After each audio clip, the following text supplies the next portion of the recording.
제56강입니다. 진의 아닌 의사표시입니다. 107조 얘기하겠습니다. 앞서 의사와 표시의 불일치 첫 번째 형태가 되겠습니다. 갑이 을한테 의사표시를 할 때 갑을 표의자라고 말하고 을을 상대방 이렇게 말한다 그럴 때 갑이 을의 마음을 떠보기 위해서 마음에 없는 얘기를 했다는 얘기입니다. 아까 보았듯이 땅을 팔 의사도 없으면서 내가 너한테 2억 원의 땅을 팔겠다. 을의 마음을 떠보느라고. 이랬을 때 만약에 을이 그래 내가 살게 그러면은 원칙적으로 을이 그걸 몰랐다면, 그러니까 마음에 없는 소리를 하는 걸 몰랐다면은 유효입니다. 원칙 유효, 예외 무효입니다. 미리 말합니다. 그러면 여기서 효과 의사도 없으면서 상대방의 마음을 떠보기 위해서 팔겠다 이렇게 말한 거를 비진의 표시라고도 하고, 진이 아닌 의사표시, 안일비자 써서 비진의 표시라고도 하고 심리유보라고도 합니다. 전부 똑같은 소리예요. 그러면 이와 같은 비진의 표시, 그러니까 원칙적으로 유효, 예외적으로 무효가 되는 이 107조에 해당되기 위한 요건을 보면은 먼저 의사표시가 존재해야 됩니다. 예를 들어서 연기나 강의 이런 것들은 의사표시의 가입표입니다. 아니라 그 말입니다. 아니다.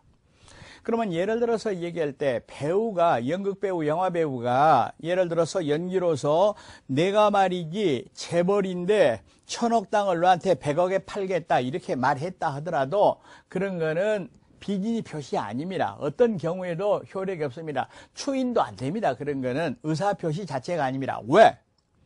의사표시가 되려면은 효과의사가 있어야 되는데 연기나 강의에는 효과의사 자체가 없어. 따라서 어떤 경우에도 유효가 안 돼. 추인에도 유효가 안 된다 그 말입니다. 두 번째, 의사와 표시가 불일치, 이코르가 아니어야 됩니다. 예를 들어서 말하면 팔맘도 없으면서 팔겠다 이래야 돼요. 팔맘이 있었다 그러면 안 돼버리죠. 일치가 돼버리죠.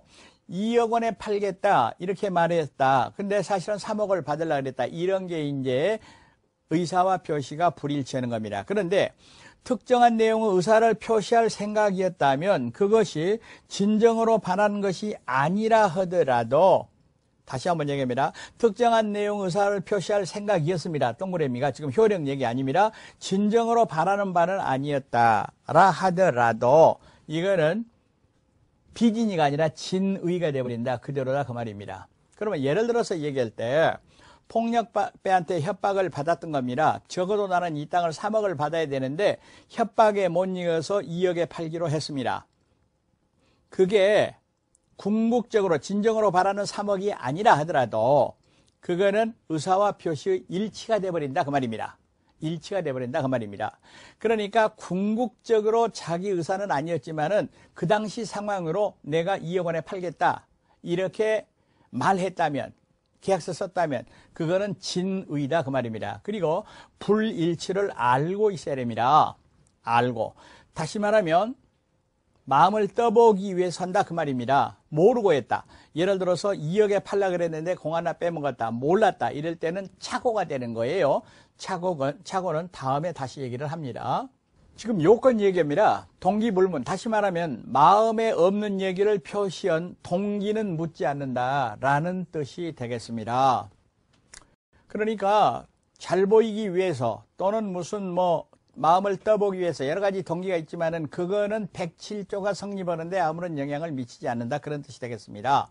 그러면 예를 들어서 얘기할 때 대출 편의를 위하여 명의를 빌려주는 행위, 그거는 비진의 표시가 아니다 하는데 이 판례를 다음에 얘기하는 허위 표시 판례하고 구별을 해야 되는데 그 내용이 좀 다릅니다. 그러면 예를 들어서 얘기할 때 갑이 있어요. 그랬는데 또 을이 있어요. 이렇게 돈을 빌려줍니다. 그랬는데 을이 돈을 못 빌릴 사정이 있어가지고 병명의로 빌린다 그 말입니다. 다시. 지금 여기가 금융기관 은행이 있습니다. 예를 들어서 이게 사립학교가 있습니다. 그런데 사립학교는 비영리 법인이기 때문에 은행 차입에 제한이 있습니다. 그런데 사립학교가 운영자금을 쓰다 보니까 한도액이 딱 차버렸어요. 다시 말하면 학교 이름으로는 더 이상 빌릴 수가 없습니다. 그래서 이제 교직원 이름을 빌려가지고 돈을 차입을 합니다. 그러면 대출 약정서가 어떻게 되어 있느냐? 대출해 준 사람 은행하고 교직원 명의로 이렇게 돼가지고 대출 약정서를 쓴 거예요. 그러면 이 말이 무슨 말이냐면은 병은 갑한테 돈을 빌렸지만은 사실은 자기가 빌린 거 아니고 학교가 빌렸는데 명의만 빌려줬다, 그런 뜻이 되겠습니다. 그런데 만약 병이 은행에 출두해서 대출